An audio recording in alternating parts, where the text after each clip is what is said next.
All right, well, hello everyone. It's 2:30, which means it's time to learn about AlphaCore. And AlphaCore is a grid set that we have in Grid. So I should start out by saying that my name is Chris Gibbons with SmartBox Assistive Technology, and Grid is our AAC platform. And we say platform because it involves a lot of the different grid sets that allow people to communicate and participate in the world, learn about AAC, learn about literacy. It also allows them to have opportunities to control things in the world and through environmental control and other EC components. Turning on lights, televisions, blenders, depending on how many margaritas they might or might not be interested in. We do that more in Florida than other places. But today we're going to talk about a specific grid set that was designed by one of our colleagues out in San Francisco. And her name is Amy Roman. She's been a speech-language pathologist with primarily a practice that focuses on people diagnosed with ALS and other neurodegenerative diseases for, I think, more than 20 years. So she has a very deep level of experience in this area. And over that time, she kept coming across ways to accelerate communication and make it much more feasible for people to communicate quickly, even as their body changed.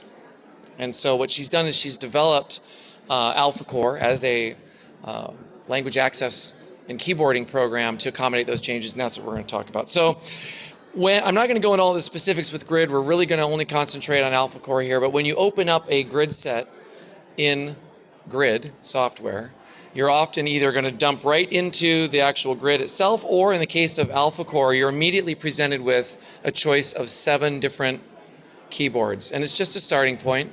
You don't have to come back to this area. I'll show you how to get there if you want to, but you'll see there's 3 keyboards on this navigation page, and then on this second page there's 4 more. And I'm going to talk quickly through all of these in the short time that we have to introduce this today. But you'll notice, first of all, that there is a QWERTY standard keyboard here in the lower left corner, QWERTY large cell, and a core word board. And they're really designed specifically for both different types of access, but also because we arrive at our especially acquired disability with different levels of expectation for what we want communication to be like, and different levels of proficiency, and also just an affinity for communicating in certain ways. And so Amy's worked really hard to appeal to all those.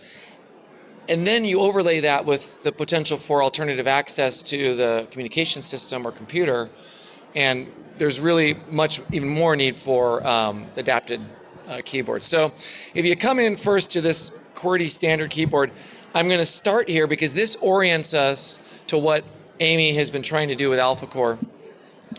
And you'll notice right away that obviously she's using a QWERTY keyboard.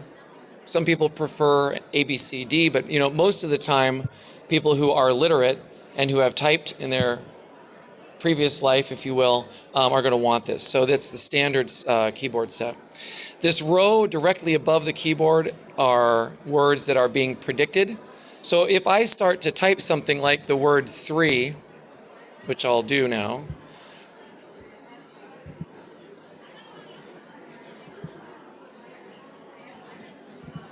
you'll notice that it's predicting the word 3 here. And you'll also notice that there are phrases above it. Now, these phrases are designed to also come up based on whatever it is that you're typing. And there's a lot of power in that I'll talk about in a few minutes. But just know that there's word prediction, there's phrase prediction, which is based on your history of typing. And in many cases, if you have geolocation on your communication system or your computer, where you've said what it is that you've typed. But just know that those are there. So if I'm typing, you'll see those bars changing, and that's why. The other thing that's important to note that Amy has built into this is this expanding tool on the upper left corner, this little plus sign. And if I activate that, you'll notice that the predicted phrases turn into a series of commands. Now, I just want to reiterate again, Amy has been working with people for 20 years who have neurodegenerative disease and acquired disability, and she's really gathered what it is that they want to do and tried to provide that to them as easily as possible. So one of the things that happens is, for instance, if I type a phrase, let's just say, I say all I wanted was here. I go to my expanded commands.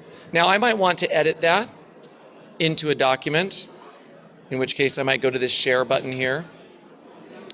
I could then send that as an email or a text, copy it to a clipboard, add it to a document. These are all things that people do on a regular basis, and she wanted to make sure those commands were right there to be able to be achieved. If I go back, you'll see that I might also have a button here that says Speak as I Type. This is something that a lot of people use when they are using word prediction, or if they're just thinking about what they're saying. You know, especially people who have lived most of their life being able to use their natural speech to communicate. They might want to kind of think about what they're saying before they say it. We do this all the time in conversation. We kind of have something rolling around in the back of our head, and we might start instantaneously composing a message and decide whether or not we're actually going to say it. This happens a lot at the bar over there at the Carib later in the evening. But in this case, I might be making that active. In other words, I'm taking away Speak as I Type. So now, as I type something, for instance, the sentence, are you there? Okay.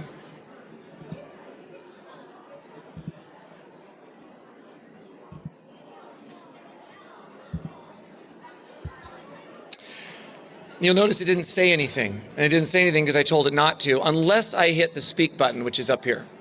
And that gives me the freedom to make up my own phrases. I might decide halfway through that's actually not what I want to say.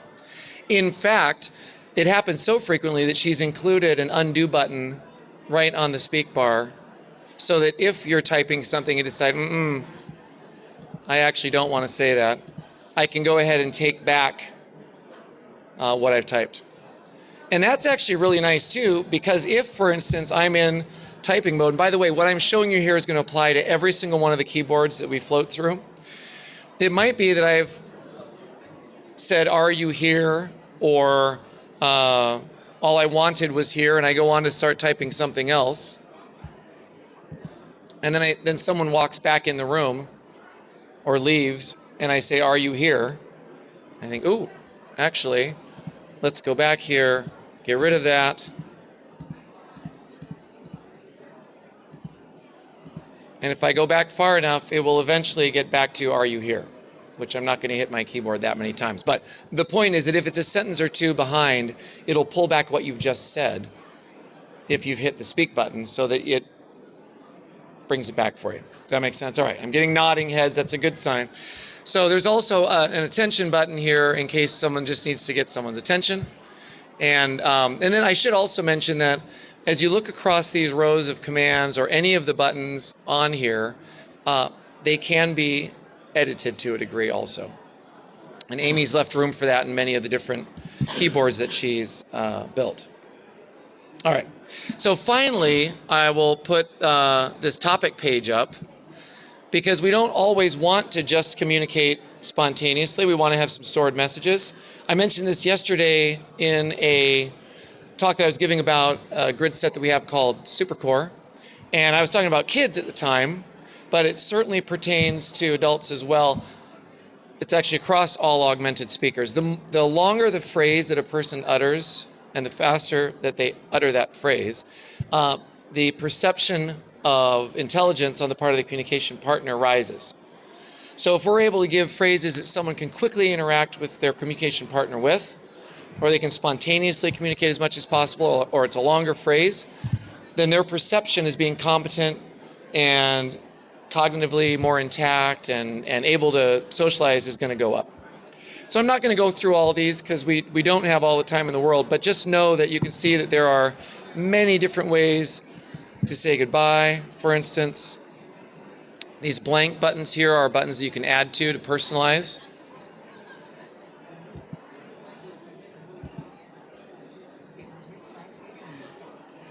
And we also have questions and continuers.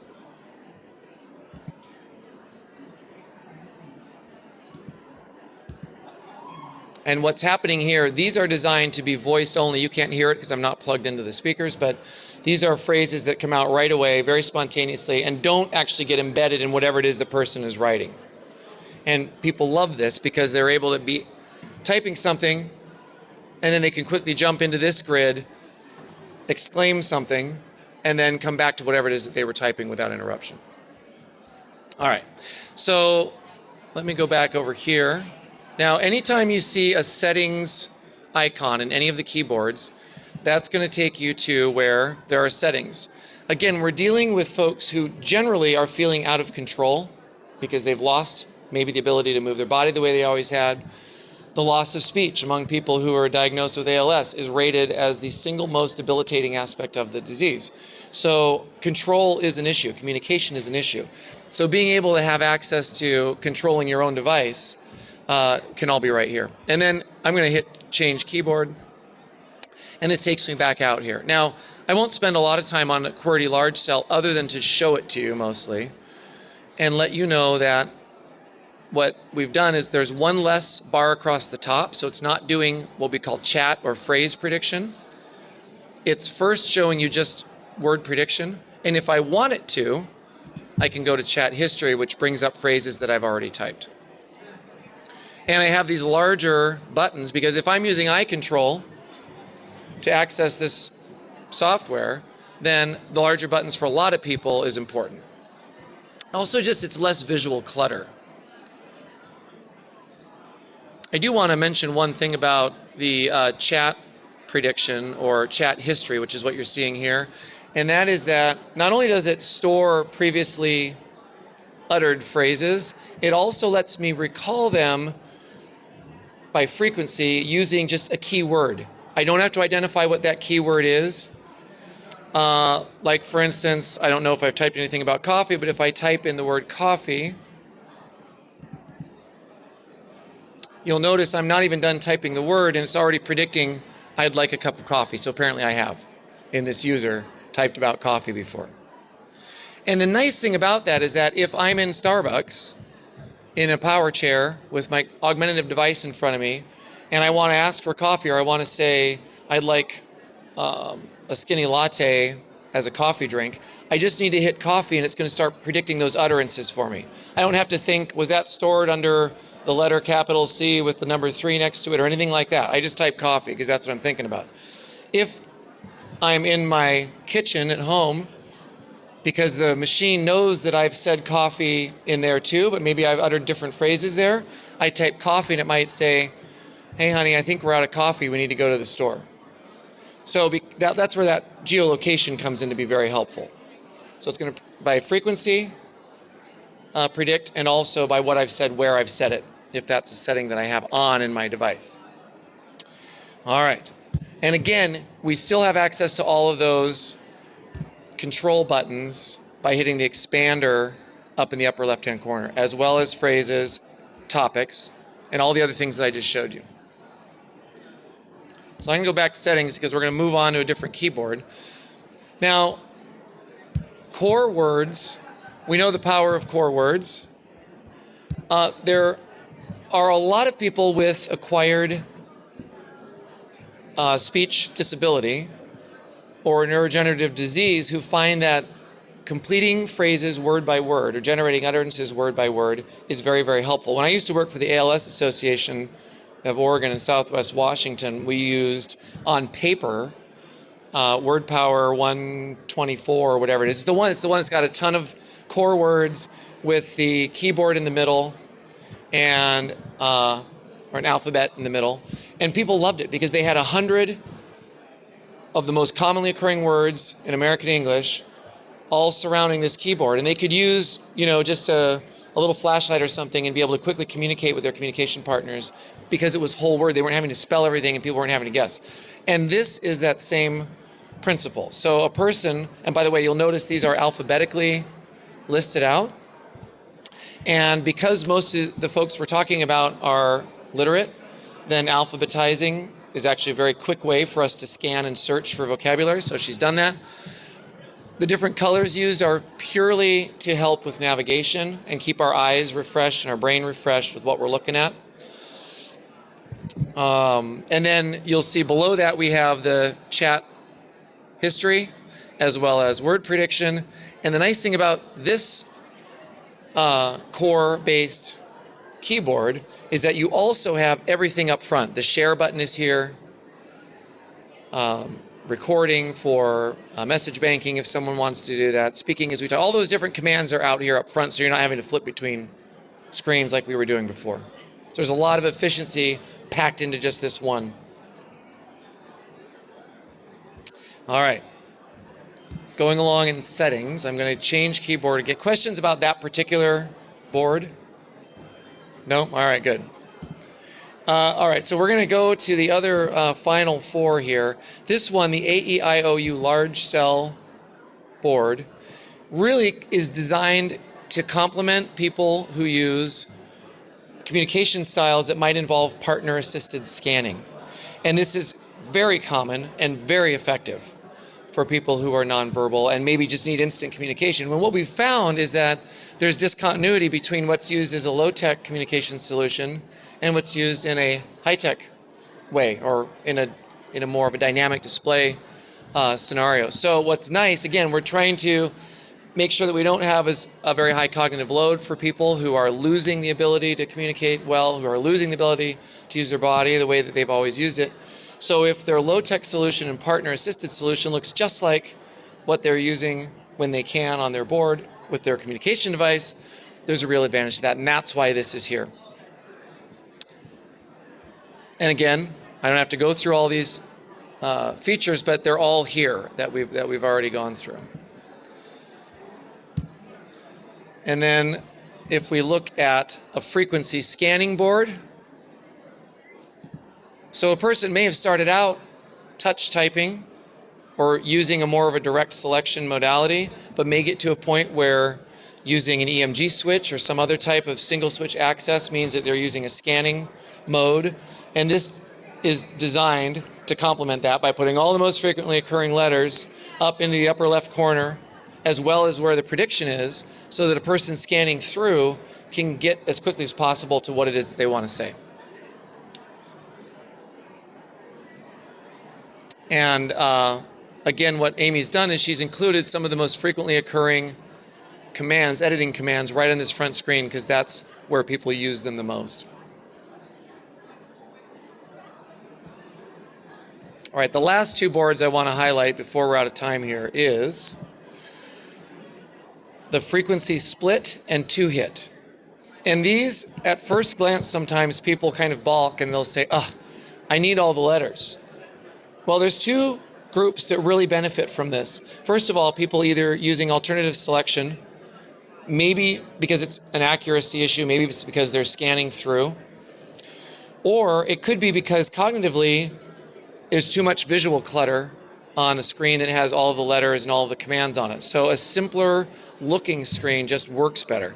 And in this case, what you have is alphabetized by vowel, obviously up here first, and then frequently occurring letters below, split into these two screens, as well as prediction. And then your access to that second rest of the alphabet is off to the right and up here.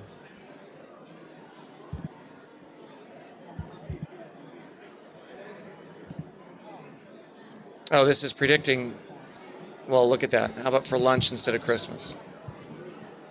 But if I had to go to the other screen, I just take that button over there and I'm ready to continue to type. And people get very fast with this. And the clinical weighting on this is really, is the person more accurate using a split screen? And do they have less stress? We did a series of studies, it's been more than 10 years ago now, on using the feedback of people with ALS and learning how to use eye control. And one of their biggest complaints was the stress that they went to, an emotional stress and like heartbeat racing because they were feeling like they were going to fail at every turn.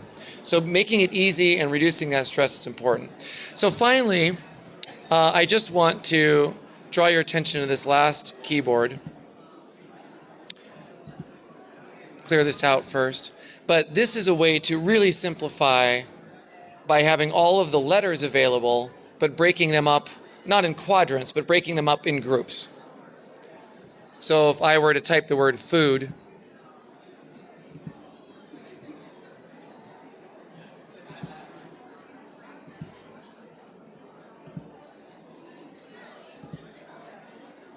and then I can come over to the prediction here.